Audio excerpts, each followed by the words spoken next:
Recording 56. You will hear a tourist information officer explaining local walks to visitors. First, you have some time to look at questions 11 to 15.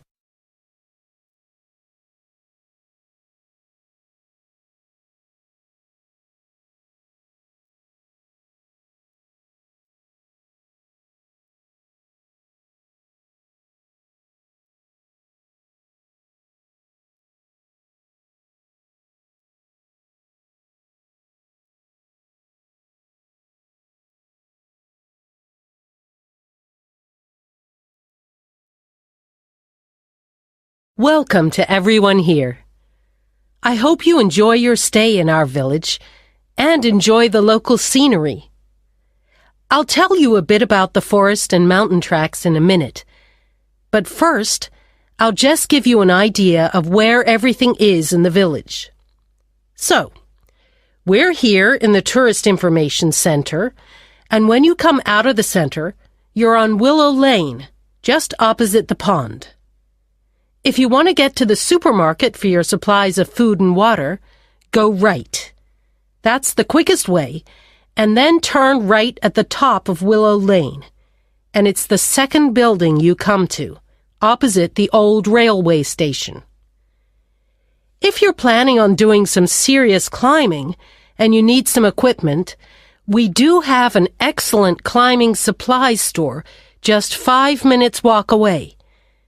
Turn left once you're outside the Tourist Information Center. Take Willow Lane all the way up to Pine Street. You want to go left along here. Then keep walking and go up Mountain Road on your right until you come to the next turning on the left. Head down there and you'll come to the climbing supplies store. If you get to the small building that sells ski passes, you'll know you've gone too far. You also need to head to Pine Street for the museum. It's small, but well worth a visit if you're interested in the history of the village and the old gold mining industry. So, when you reach Pine Street from here, you'll see the old railway line on the other side of the road. Turn left into Pine Street and keep going until you come to Mountain Road. And just past here, the museum will be on your left, just behind the railway line. Don't worry about crossing over the tracks. The train stopped running through here in 1985. If you're planning on following one of the easier forest walks, you might like to hire a bicycle. To get to the hire shop, again, you need to head to Pine Street. On the left-hand side of Pine Street, you'll see the town hall. Go down the little road that you come to just before it, and you'll find the bike hire shop just behind the hall. They have a good range of bikes, so I'm sure you'll find something that suits your needs.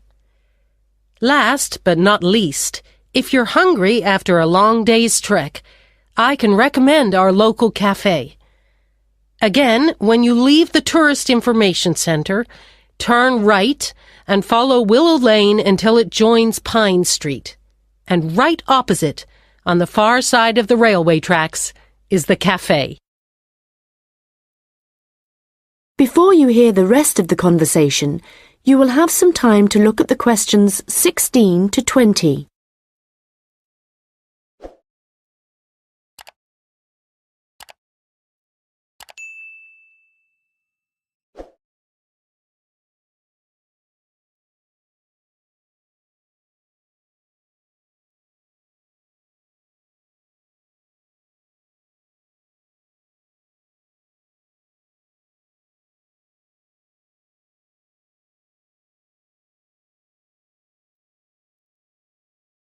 Now listen and answer questions 16 to 20.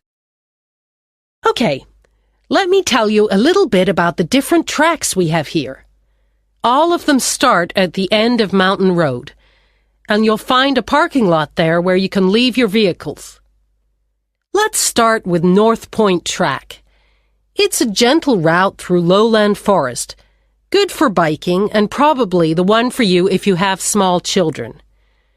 There's a wooden hut where you can stay at the end of the track, but be aware that it's really just an overnight shelter, and you'll need to take your own sleeping bags and cooking equipment. Another option is the Silver River track. As the name suggests, you'd be following the river for most of the way, and you get to see some of our beautiful native birds. But the track also goes through a densely forested area. Unfortunately, the signposting isn't very good in places, and you do need good map reading skills to avoid becoming disoriented, which happens to visitors a little too frequently, I'm afraid. Valley Crossing will take you through some stunning scenery, but there are several points along the way where you'll need the level of fitness required to get over some pretty big rocks. Stonebridge is one of the shorter tracks, but very steep as it takes you up to the waterfall, and you do need to be in good condition to manage it. Lastly, the Henderson Ridge track will take you all the way to the summit of the mountain. Do bear in mind, though, that at this time of year the weather is very changeable, and if the cloud suddenly descends, it's all too easy to wander off the track. It's best to check with us for a weather report on the morning you think you want to go. On the way to the summit, there's a hotel which provides comfortable rooms and quality meals, so it's worth climbing all that. That is the end of section 2. You now have half a minute to check your answers.